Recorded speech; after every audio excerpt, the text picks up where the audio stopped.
పండిన పండు రాలిపోతుంది, పండిన పండు కుళ్ళిపోతుంది, ఎండిన ఆకు రాలిపోతుంది. ఈ పాఠశాలలో విద్యార్థుల మధ్య ఏర్పడిన స్నేహం మాత్రం శాశ్వతంగా నిలిచి ఉంటుంది. అమ్మా నాన్నలు కేవలం జన్మనిస్తారు, గురువులు మంచి జీవితాన్ని ఇస్తారు. దేశ భవిష్యత్తు అనేది తరగతి గదుల్లో రూపుదిద్దుకుంటుంది అని మనం నమ్మినట్లయితే భావి భాగ్య విధాతలు గురువులే అన్నది అక్షర సత్యం. గురువు అంటే మీకేమైనా తెలుసా? మీలోని అజ్ఞానం అనే అంధకారాన్ని పారద్రోలి జ్ఞానమును సంపాదించి పెట్టి మీ నేత్రాలను మెరిపించే మహాత్ముడు గురువు.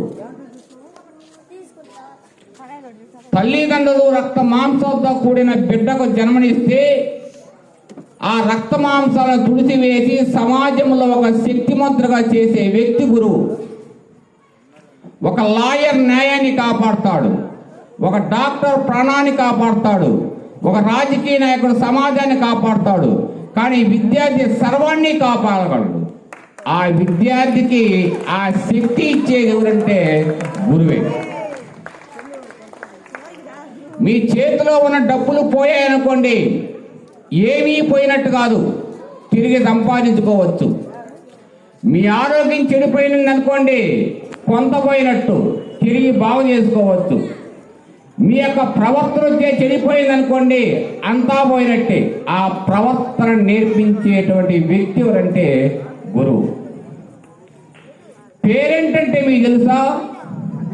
పి అంటే పిల్లల కోసం, ఏ అంటే ఎంతైనా, ఆర్ అంటే రక్తాన్ని, ఈ అంటే ఇవ్వటానికి, ఎన్ అంటే నేనున్నానని, టీ అంటే తోడుండేటువంటి పార్వతి పరమేశ్వరులమ్మ పేరెంట్స్ అంటే. టీచర్ అంటే మీకు తెలుసా? టీ అంటే తెలిసిన, ఈ అంటే ఎడ్యుకేషన్ని, ఏ అంటే అద్భుతంగా, హెచ్ అంటే హృదయాలలో, సి అంటే చిన్నారుల, ఈ అంటే ఎడ్యుకేట్ చేసే, ఆర్ అంటే రియల్ హీరో హీరోయిన్ మీ గురువులు. మరి మీరు స్టూడెంట్ అంటే మీకు తెలుసా? ఎస్ అంటే శ్రమకు, టీ అంటే త్యాగానికి, యు అంటే యూనిటీకి, డి అంటే దేశభక్తికి, ఈ అంటే ఎడ్యుకేషన్కి, ఎన్ అంటే న్యాయమైన, టీ అంటే తీర్పు ఇచ్చే బిడ్డే స్టూడెంట్.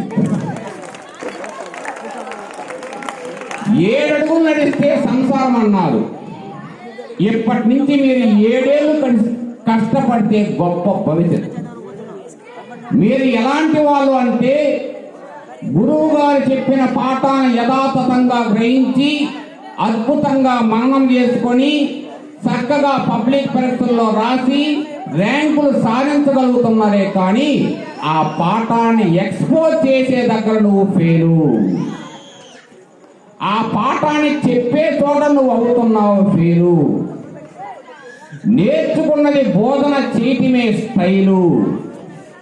ఆ బోధనలో ఉంది థ్రిల్లు, అక్కడ బయటపడుతుంది నీ స్కిల్లు.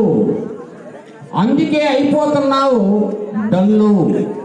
నువ్వు టైంని చేసుకుంటున్నావు కిల్లు. దీనివల్ల భవిష్యత్తు అవుతుంది నిల్లు. ఇప్పటికైనా ముందుకు వెళ్ళండి వెళ్ళు, అప్పుడు ఆనందంగా ఉంటుంది నీ ఒళ్ళు.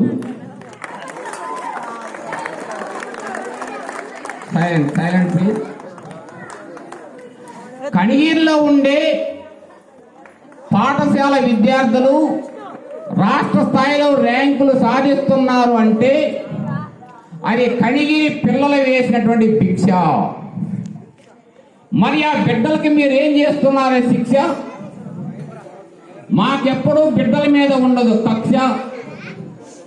మా వలన అద్భుతంగా రాస్తారు పరీక్ష. మా పాఠశాలలో బిడ్డలంటే ఆపేక్ష. మీ మీద మాకన్నా ఎక్కువ నిరీక్ష. మా ఆశీస్సులే మీకు రక్ష. మా ఆశీస్సులే మీకు రక్ష అని చెప్పడానికే ఈ స్కూలుకు వచ్చా. అవునా కాదా అధ్యక్ష? మీకోసం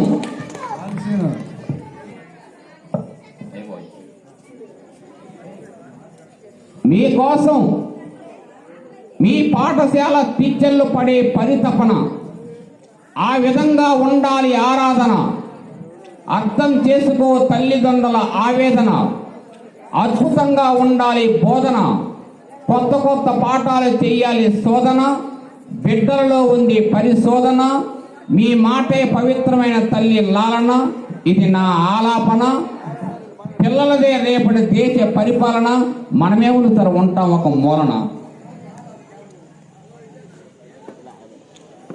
పిల్లలు జాగ్రత్త, సినిమా వాళ్ళు క్రికెట్ వాళ్ళు మీకు అన్నం పెట్టరు.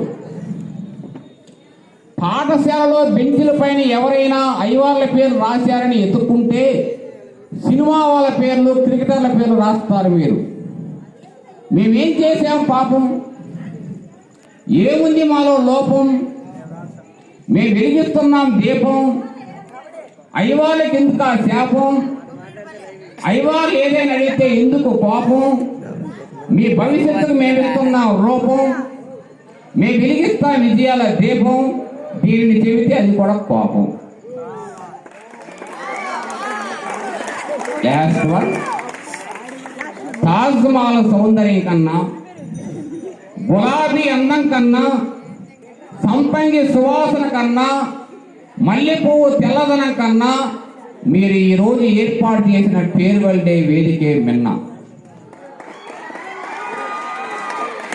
మా విద్యార్థులారా, విజ్ఞాన అర్థులారా, హనీ కాన్సెప్ట్ పాఠశాలలో మీకిదే వీడ్కోలు తోరణం. సంధ్యా సమయంలో మీరు పాఠశాలకు వస్తుంటే కళాశాల మల్లెల జలపాతం అవుతుంది. ఈరోజు మీరు పాఠశాలని విడిచి వెళ్ళిపోతుంటే పాఠశాల కళ విహీనమైపోతుంది. ఒక్క క్షణం మెరుపు కోసం ముక్కలుగా చీలే మేఘమాల యొక్క ఓర్పును అందరూ అభినందిస్తారు. మధురమైన మాతృత్వం కోసం 9 మాసాలు మోసే కన్న తల్లి యొక్క ఓర్పును అందరూ అభినందిస్తారు. ఈరోజు మీరు పాఠశాలని విడిచి వెళ్ళిపోతుంటే ప్రాణం ఉన్న అధ్యాపక బృందం భరించలేదు. అందించారు పాఠశాలలో స్నేహం అనే చల్లని చెలిని, చూపించారు పాఠశాలలో ఐకమత్యం అనే కర్మన దారిని, పూయిస్తారు పాఠశాలలో ర్యాంకులనే చక్కని పూలని, సాధిస్తారు భవిష్యత్తులో ఉద్యోగాలు అనేటువంటి కమ్మని పండ్లని. ఆగిపోకు కాలమా ఆశ తీరే వరకు, జారిపోకు మేఘమా జల్లు కురిసే వరకు, వాడిపోకు పుష్పమా వసంతం వచ్చే వరకు, మర్చిపోకని విద్యార్థులారా విద్యను అభ్యసించినటువంటి విద్యా సంస్థని మీ ఊపిరిపోయే వరకు. నెమలి నాట్యం మరిచినా, కోయిల గానం మరిచినా, కాకి అరవటం మరిచినా, సూర్యుడు ఉదయించడం మరిచినా మీ యొక్క కృష్ణారెడ్డి సార్ను మాత్రం మీరు మరవద్దు.